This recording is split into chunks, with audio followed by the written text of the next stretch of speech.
गुप्त नवरात्रि की कथा सुना रही हूँ।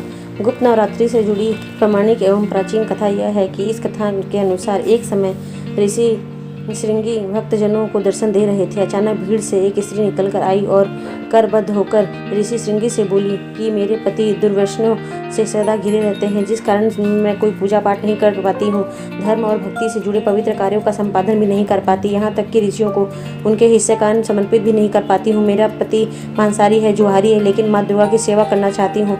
उनकी भक्ति साधना से अपने और परिवार के जीवन को सफल बनाना चाहती हूँ। ऋषि श्रृंगी महिला के भक्ति भाव से बहुत प्रभावित हुए। ऋषि ने उस स्त्री को आदरपूर्वक उपाय बताते हुए कहा कि वासंतिक और शारदीय नवरात्रों से तो आम जनमानस परिचित है, लेकिन इसके अतिरिक्त 2 नवरात्रि और भी है जिनके गुप्त नवरात्रि कहा जाता है।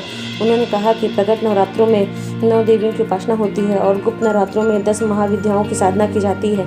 इन नवरात्रों के प्रमुख देवी स्वरूप का नाम सर्वस्वकारिणी देवी है। यदि इन गुप्त नवरात्रि में कोई भी भक्त माता दुर्गा की पूजा साधना करता है तो माँ उसके जीवन को सफल कर देती है।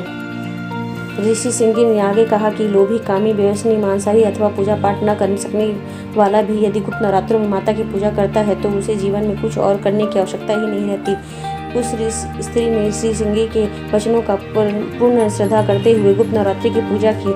माँ उस पर प्रसन्न हुई और उस स्त्री के जीवन में परिवर्तन आने लगा। उनके घर में सुख शांति आ गई। पति जो गलत रास्ते पर था सही मार्ग पर आ गया। गुप्त नवरात्रि की माता की आराधना करने से उनका जीवन पुनः खिल उठा।